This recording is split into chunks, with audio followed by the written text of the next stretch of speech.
Thank you, Attorney General Landry. We appreciate you coming here and testifying today, as well as Senator Schmidt, and we'll let you move on to your other responsibilities, and we'll get to our next witnesses. But thank you both for your leadership. Point of order, Mr. Chairman. The gentleman is recognized for a point of order. If he'll state his point of order.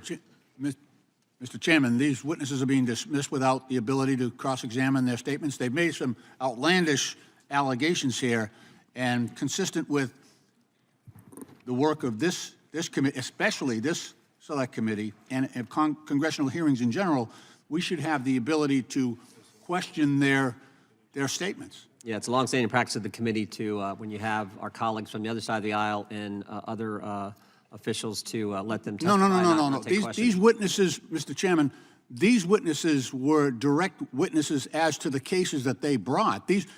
When we bring in our colleagues from the Senate and other colleagues from the House, we extend them a courtesy. Many times we do not even swear them.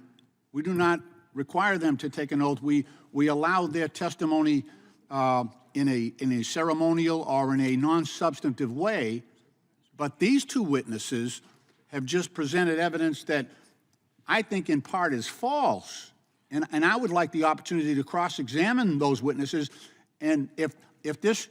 Those witnesses aren't here. Mr. Chairman, point of order. You will get a chance to cross-examine Mr. Sauer. You've not stated a point of order here. That I'll recognize the gentleman from Louisiana. Mr. Chairman, point of order. Isn't it true that even in recent days... Reclaiming my time. No, you're not recognized, sir.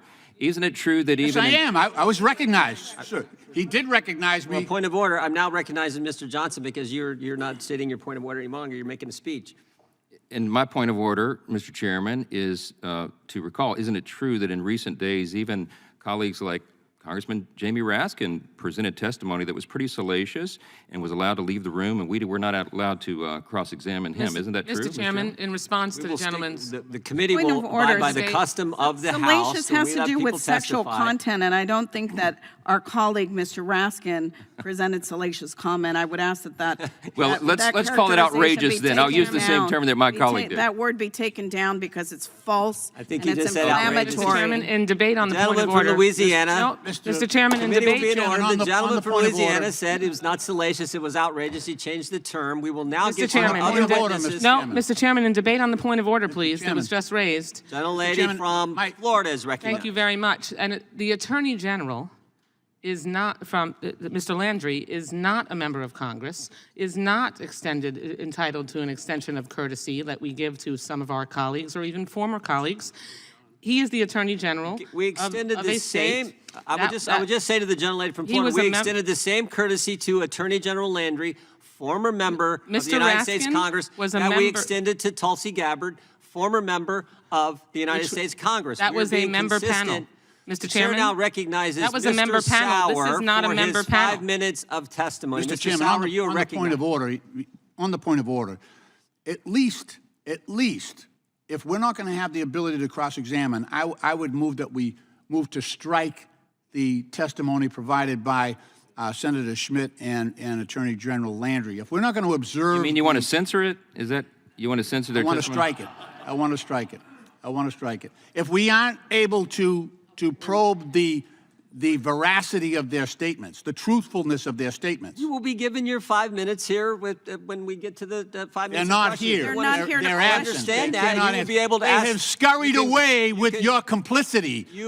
They refuse to defend. Scurried away. They in a country of 330 million people, you couldn't find two people to defend their statements. That's pretty disgraceful. Mr. Sauer, if allowing them to leave is not weaponization, I don't know what is, Mr. Chairman. Yeah, right. Thank you all for illustrating our point. Thank you. Gentlemen may proceed. Mr. Chairman, Ranking Member Plaskett. Mr. Chairman, I move to adjourn.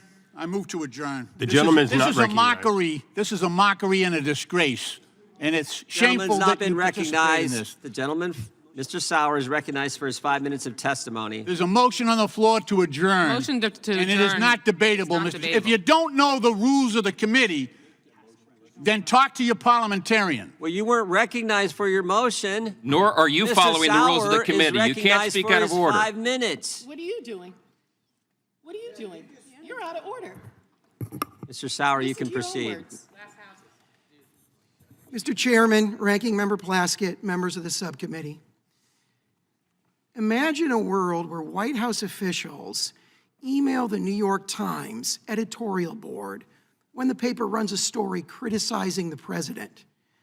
They abuse the paper in profane language and demand that it immediately pull the offending story from its website, while the White House publicly threatens devastating legal consequences if the paper doesn't comply, and it does.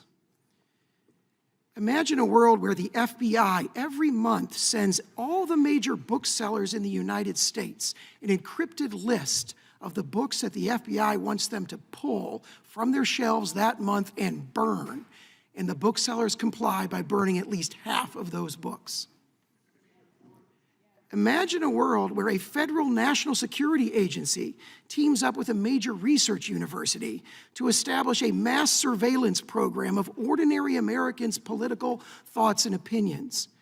They use swarms of analysts and cutting-edge technology to monitor hundreds of millions of domestic political communications in real time and covertly censor millions of them. These three scenarios do not come from a hypothetical dystopian future. The first two are very similar to what federal officials are doing with social media platforms now. And the third scenario is not hypothetical at all. That mass surveillance and mass censorship program started operating in 2020. Last July, the plaintiffs in Louisiana and Missouri against Biden received a limited discovery of communications about censorship between federal officials and social media platforms. What we obtained was astonishing, staggering, and horrifying. A veritable army of federal officials pressures, threatens, coerces, colludes with, demands, and deceives social media platforms to censor online speech.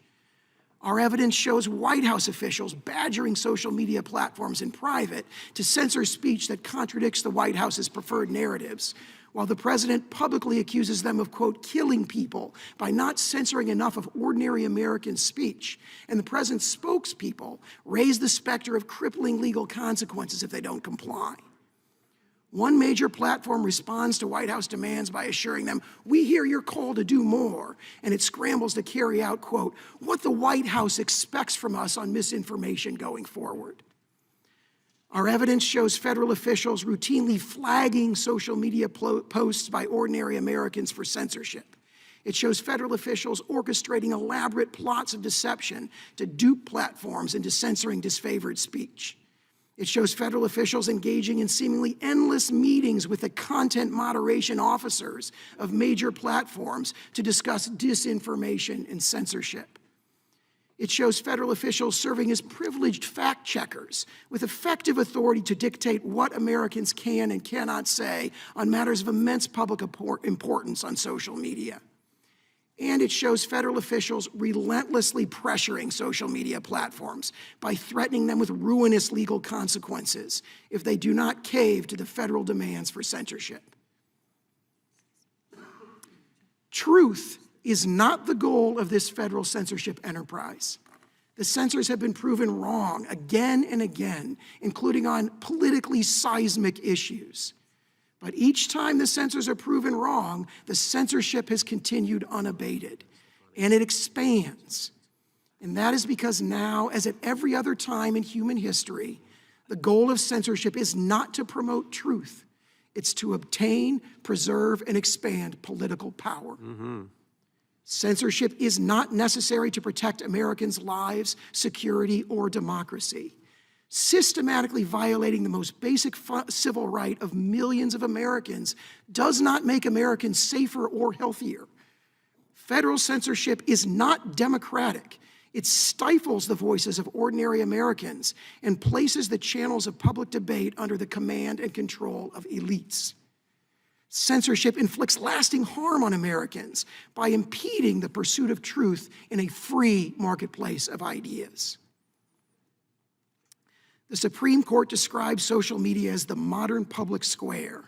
For years, federal officials have been perpetrating a hostile takeover of that modern public square, and this hostile takeover has largely succeeded. Congress should take swift action to banish the federal censors and restore the freedom of speech to social media.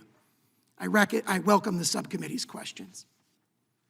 Thank you, Mr. Sauer. Mr. Seligman, you're recognized for 5 minutes.